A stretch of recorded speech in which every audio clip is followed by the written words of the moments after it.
Tested mic 1212. I go by the name Watu Moto the General K social media president, aka political general K Kuma se mayor. O first time here, Obabo Omoden so subscribe to the YouTube channel. Now leave you comment. Now share. Watu Moto TV on YouTube. Go subscribe it, leave you comment, na share. Na notification bell no bell na oni miaso. So be anytime bia me the video tuma. Ubenya notification akwa mam kapa shene to say dwumadi amede aboafo bi adawroma na dan dan nyamde dwumadi ebrao nyankopon na maboafo bi adawroma na de bi amde dwumadi ebrao aboafo ene didi so kemesa stabilities or lotto agent na odini dwumadi nyina wo lotum na kache ewo afrancho bronco junction we lotto seller na wo pe agent na ya dwuma twaba koma kemesa stabilities. You do billions of cities. This man is ready to pay and pay and pay and pay. And we came as a stable choose a catcher. So next channel so say kusi casual so bant mama salachi down on also didn't you made now fashion. Say yam pamam tade yam pamatade party kusi casual number one and both men and women. Any kona kusi casual pam bibi show. Now open baby ada wo kumasi kojo mo prestige court. Bia da betimi ho kania koje and I want to set ma koje say party. BBB is more or less like an apartment, Jack. Toche a prestige court manager. Na kwada hobi kaba. Ghost programs koso what is it? The Toche manager na kwada prestige court. Ewo ahenema kokobin ema za kokobin new site junction na kokobin new site junction na prestige court kokoda kaba. Next time to say a Rogers Beauty Palace about manwa sisi na Rogers Beauty Palace awato actually. Corner Rogers Beauty Palace NCC or our franchise on this Rural Bank and a dim anymore our franchise station. Corner Rogers Beauty Palace NCC. Yeah, quite video upon video, social media, a reaction upon reaction. What to one woman a reaction and now this time, first one we end your video, a post. Na Yako who's at the screen so a post from one own Yadi Salisu Mohammed. Yankore a post in the here.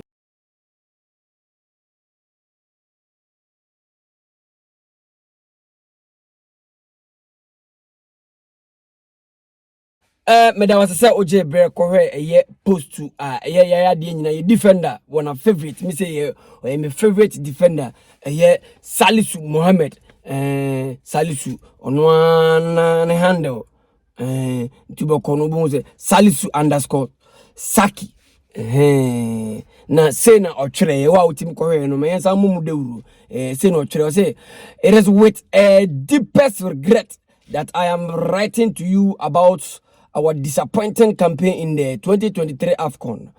As you all know, we went with the intention of bringing the trophy home, but it was rather unfortunate that we were eliminated from the tournament in the group stage.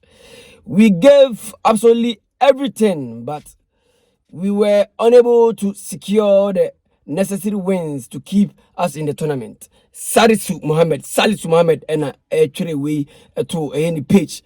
Okay, so aside, I feel so disappointed that I couldn't help my country to regain its past glory. With full assurance, we promise to come back stronger in our next game for our beloved country. My actions to the media was out of frustration. On some kind, me catch him say, player na your friend Salisu Mohammed na we defender na Ojira Ghana Blaster Chirono. On kasabasa, on actebasa.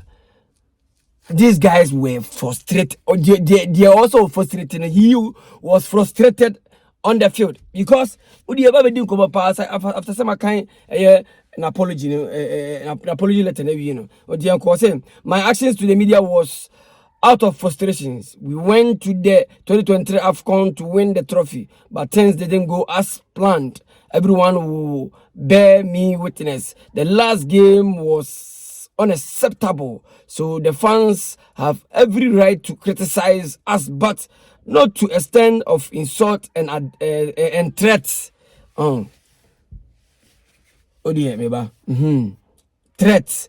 Nevertheless, I want to render an unqualified apology to whoever I offended you. We never wanted this resource. We will come stronger. Thank you for your tremendous support. We Muhammad Salisu, one of favorite, one own, a defender.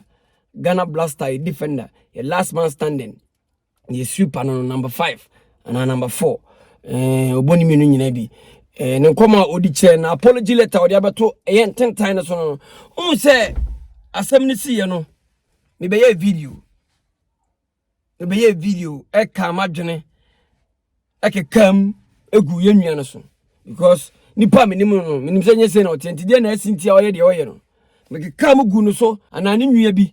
Ni yonku bi na de nyina Baba Sunday me boni link cheze Baba Sunday me who saw the actions. I was like, no, this is not the person I'm minimum through this man, because nipa na minimum no and I'm so minim Salisu no on kasa, very kind-hearted person. Sunday Baba Olusi champion player ba koso no on kasa nti esire na unya be say bibi yes, because out on or so children out of frustrations and a man here, but not to extent say was also as a fan. O catch will be said, mammy. Yeah, boy, you say, meaning out of also frustration and out of pains, and a mamma, I mean, tell them say, you for be a bonnet channel. Nippon on one a only calculate in Cokunum on one echo, no more about one travel catch them say, or Seremo, the brothel kind. It is with a deepest regret. You can't regret how you way. You can't deepest how you way. What I say? No man you and all the assassins. It is with a deepest regret. I didn't know why you know. No. What I'm going to say? Inti. Everyone say it should be so first 2 strong words nego. It should be beer. It is with a deepest. Because there's a deep down within him. Nimupa no okasano. He's talking from within or kasafri nimu. So no. Says hadi from performance to say on so like a candy or can you cry to a media no. What you say? Ti misre. Yamfa ni 2 strong words na she ni apology na se no. Yamfa na yemfa bibia nche nua no waje atum se wonu no ho okasa free ni mu onu no nti ye de ache na ye de ache no yesra mo football people na ya na abrantie we countryman zongo me senior man neka no football people bebrebe ebia ye mo a yesra mo mamo nya de adane da nyina ye Ghana fo no ye bubefu na ere ye ni be kogu ye place na so. Meanwhile, me say any place in the fort because yo, memo ko video of Baba Sadiq Adams. Odin ko mo kire say ye place no mpanyifo so called football people no mpanyifo na ka ye place na kogu omo hotel room so mo koda no. No mo mpanyifo na we kam ma moa. Mo ka say tem che ko school. Uko say uko hweso bi nko bobo na so ko ye masem. Na mo ye masem good boys na so. Na mo wi amasa ne boys na sa chiska na diska no. Na mo ka boys no majimi. Omunya bakono no me hye na komunya mudai. No mani boya na bote. Abufu pa. Me se Baba Sadiq anum to obo me so me boa. Mo hwe man kora ne da wi a na mo invite ma na me na de da rough ne za. Mo twa ma na ka. Am ka se mo ka Ghana na mo de an. Nipa ne mu betwa siani ma beje mo sa. Ye ka no kora na achem nipa ne mu betwa siani. Mo mu di America pam coach no.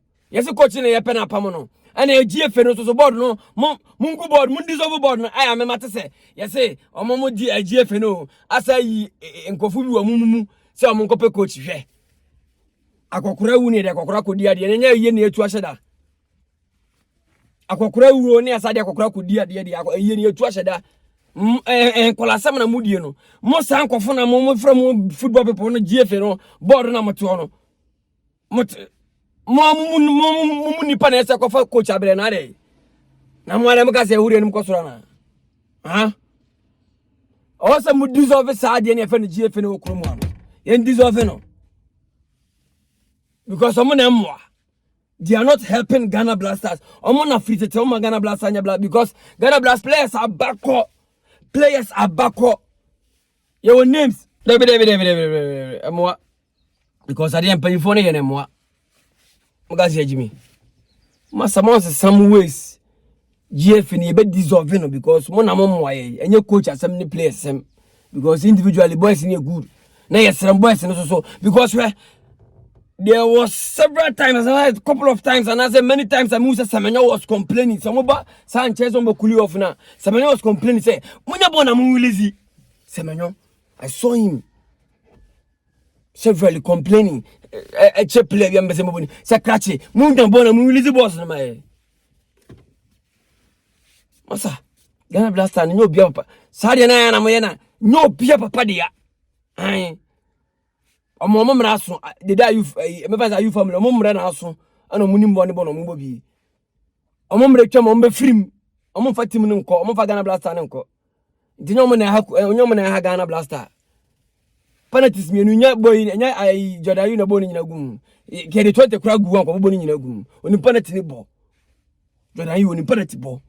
Dino anya mo na ekum blaster na mom GF no so called football people no say ye dissolve GF board no officials say some nyina kotogu mo say kope coach abre am coach ne ne yere mo pam coach no mo mapam ho GF mo mapam coach no mo mapam ho mo de mo mani pabumfu na mo kise ni ba bebi we salisu ye yade nyina defender no me de my favorite defender na chop out ya ba na masom Obiaso asom, masom no biasom, unsom akokowu.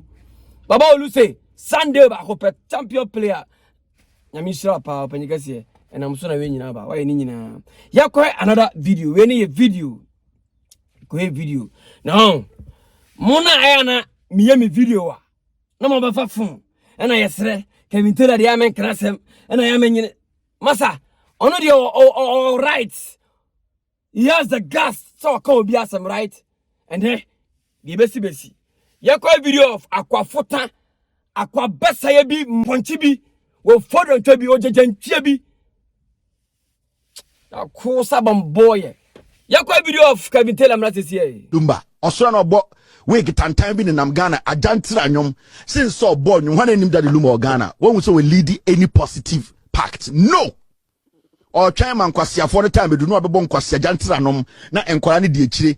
Welcome back adofo okoye video of Kevin Taylor na okono me ma oti asesa abofo bia da Roma na mtimi di dwumadi bi odan dan nyina.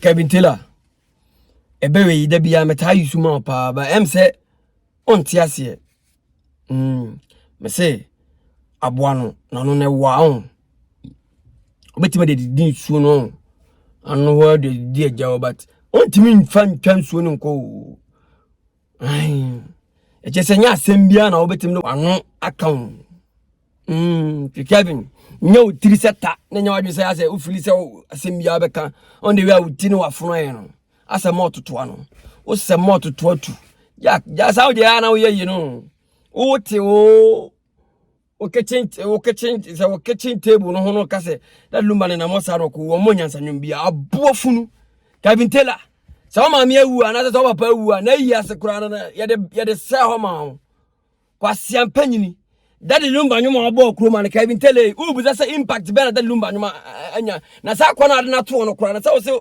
ne nwum anya impact kroma nipa na to na de compare that lumba na aboafunu ono that lumba and God da adada lumba be tia na da be nya konya tia lumba nsem no so wa tia ne nsem da kra wa fili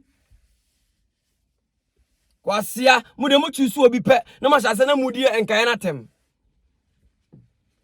yesu yenya sa life na ye chusu obi pe na amama kanya di o matem no masa wuti medidira no de lumba tem na mfa hunni nko sa ho kwasia wa fu setan etan tirisa nyom kro ya mo fa wa yi ase no o kase da lumba bonya sanwum bia na da lumba nyum ba kwa abono da lumba nyum ba kwa abono ati sa ofie sebere nyina ho because anyum ni wura wa e ma fie fo bia ni je obi adi feel good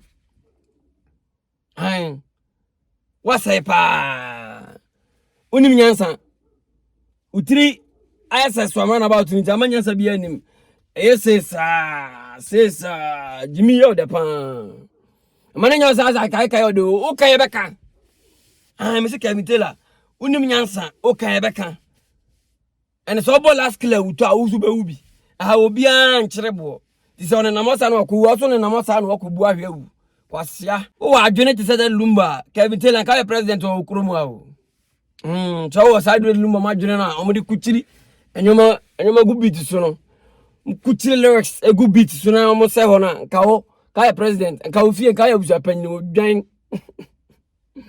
asia panyin o ga se no ebe o ka mo de mo ka se no Kevin Taylor na wo pa nya broche na okotena kwasia wo ti Ghana ha pa wo betima kan bibia te da lumba wo Kevin Taylor yefa bibia to yanto nche. Let's put all jokes aside.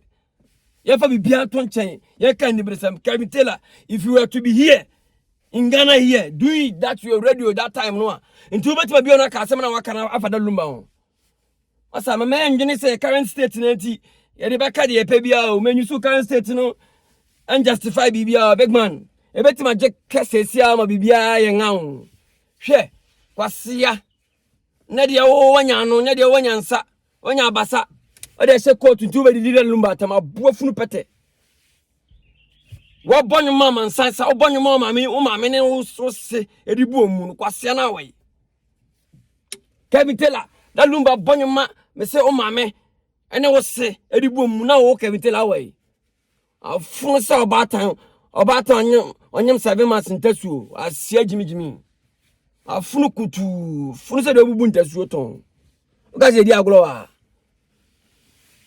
tiri tan unya me tiri ni bia ka unkika jimisem sa tiri kete se ma duro uni adwene nza muse na asem tom tiri mana mutiri mu hyehyem because mutiri tusa e be ma tiri na kutai no Kevin Taylor me se wa boa mi bisa se ntu wa Ghana ha asema okafa da lumba hono ubetima kan eyo so akwatena bro chentinu ano no kila ebebi kromo tina me se menyusu current state na men feel big na nya say you are on top of the world big man bibia betima 6 seconds ganya na bibia si onsema okafa da lumba ho nyina no eyo force no kura bia nim eyo ntoro utimi ga jem say da lumba fit ball nyum no da lumba nya impact bia o Ghana na wi ase abofunu what be that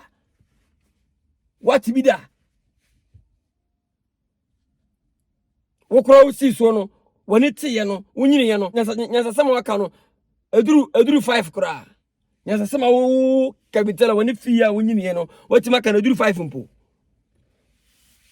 nyama ka sa wodi ye yo untouchable wutimi ka bibia obi ntimi ka bi nchiro ma opodam he ja san kwasesem no kra jai na lumba de jai no jai mfa sa wu ukokola ala no nko mfa nko kaka try don't go there wanya obi na pena sama fine obi anu uni asem choose him opa munye dem be bia we don't care but embe choose onu ntire be didi obi atamana dem men try kra ba nya wa ye ntwe wa ye mu bi se de ntwe because e Jimmy Sem say akola we ana akola da lumba nim we small boy in terms of music Shatawale we small boy na ka say enya dibo na emu a o se komko no ko suade Shatawale omko da lumba no ko suade siari wudi we ba betutu da lumba nti wona onu ni tu di la lumba tem o onim nyansa aso de na ka se mpanyifo ni nyina na ka so bi onyini bi ni nyansa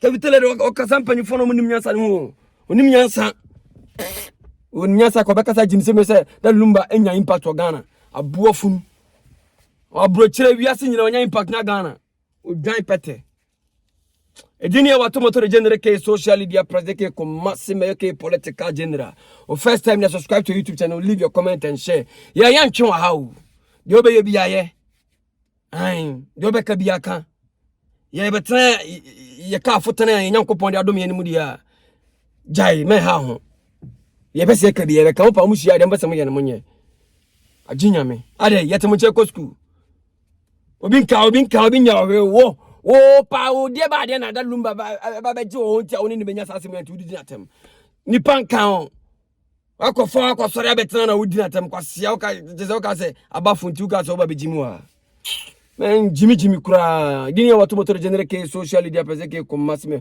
ke political general video of Kevin Taylor odinse munu ayatia no we yatia no o me jimi ha on try kura instead am no din komo bi about Baba Sadiq Adams ana o din komo bi say ya he blaster ye mpanyifo no amko fa ma ba camp no ye kohesa video na ba sesi na before say be collection no say kusi casual kamaboafo no Rogers Beauty Palace ka ho Kemesa Stabi Lotus ka ho sana Prestige Court e ka ho what in common say ye nan ye ho emra sesi e so we be call Black Star Hotel the media fo ni ho no na mpanyimfo sabe edu anadwo no du ba akoko na e ma omudi omuwuram na yaka players na gudem players no they are away o enti born no mo born me say they are not committed. Welcome back, guys. My Marco video of Sports Obama Sadiq Adams champion man senior most no Sadiq Adams senior man back open no wow could tie no nya so make say for so man ni tie no do the listening what kakum kwaku baba Sadiq neto no yempanyimfo na ye di omadi boys na chi say omonko no mko situate say boys ne di glory beba no omomko a no mko ka boys na gudem no momko ye masem we if you aso panyimfo si e di jawa ne di aso wo ketokreku ye bodi na ase watwi wani no we asene panyimfo si ye bodi e de shembra dwi ye bodi aso di tumra dwi de wo ye no odi kuro ni nyina akoma na edi agoro big man Ghana football enye wo papa dia Ghana football enye wo nidia Ghana football enye wo property jai said oh act said ye your property no menya ntie say omo ba yi wo sakoy ya say set bi say na board bi so mo for coach it doesn't make sense opinion si form dissolve adena na wa kata si form le fa titantan ne ko ti kwabu ti sam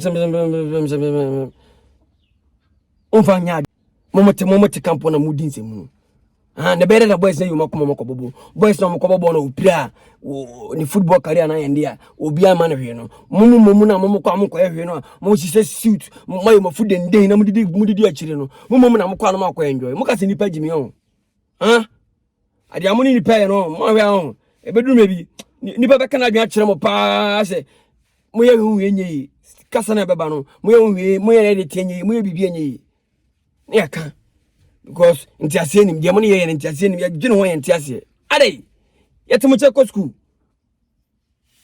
ko we na ye boys ne mo bo no mo kwa no mo cheska ne mo di na mo say ma asem ho die yanka hwe o enyine wa